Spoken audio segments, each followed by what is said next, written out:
देश के सभी प्रमुख बैंकों state bank of India, SBI, ICICI bank, HDFC bank और एक्सिस बैंक सहित अपनी आधिकारिक वेबसाइटों को पुराने .com या .co.in डोमेन से बदलकर अब .bank.in पर स्थानांतरित कर दिया है।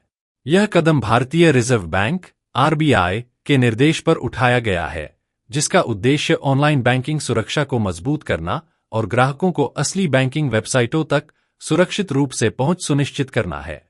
RBI ने सभी बैंकों को निर्देश दिया था कि वे 31 अक्टूबर 2025 तक अपनी इंटरनेट बैंकिंग पोर्टल्स को विशेष .bank.in डोमेन पर स्थानांतरित कर दें। इस बदलाव का मुख्य उद्देश्य फिशिंग और फर्जी वेबसाइट घोटालों को रोकना है, जहां धोखेबाज असली बैंक वेबसाइटों से मिलते-जुलते लिंक बनाकर ग्राहकों से उनके बैंकिंग विवरण हासिल कर लेते हैं।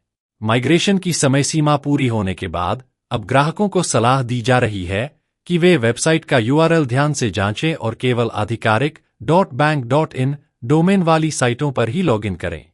नया .bank.in डोमेन केवल उन्हीं संस्थानों को दिया जाता है जो RBI द्वारा अनुमोदित और विनियमित हैं।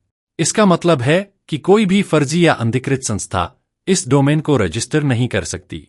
यह कदम न केवल ऑनलाइन बैंकिंग धोखाधड़ी कम करेगा, बल्कि साइबर सुरक्षा और ग्राहकों के विश्वास को भी बढ़ाएगा।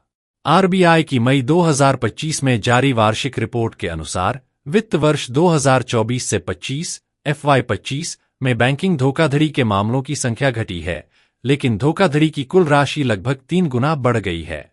ज्यादातर मामले डिजिटल पेमेंट ट्रांजैक्शन से जुड़े पाए गए। रिपोर्ट के अनुसार FY25 में कुल 23,953 बैंक फ्रॉड केस दर्ज हुए, जो पिछले वर्ष की तुलना में 34% कम है। हालांकि इन धोखाधड़ियों की कुल राशि बढ़कर 36,014 करोड़ हो गई, जो FY24 की तुलना में लगभग 3 गुना है।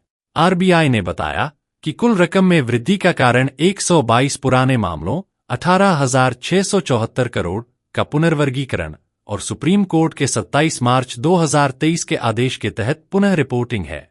निजी क्षेत्र के बैंकों ने सबसे ज्यादा मामले दर्ज किए, 14,233 घटनाएं, जो कुल मामलों का 59.4% है। वहीं सरकारी बैंकों में मामलों की संख्या कम 6,935 केस रही, लेकिन धोखाधड़ी की रकम अधिक थी 25,667 करोड़, जबकि निजी बैंकों में यह रकम 10,088 करोड़ रही। हमारा मानना है कि RBI का यह कदम निश्चित रूप से ऑनलाइन बैंकिंग में सुरक्षा को मजबूत करेगा और ग्राहकों को बैंकिंग संबंधित धोखाधड़ी से बचाव करते हुए असली बैंकिंग वेबसाइटों तक सुरक्षित रूप से ग्राहकों की पहुंच सुनिश्चित कराएगा।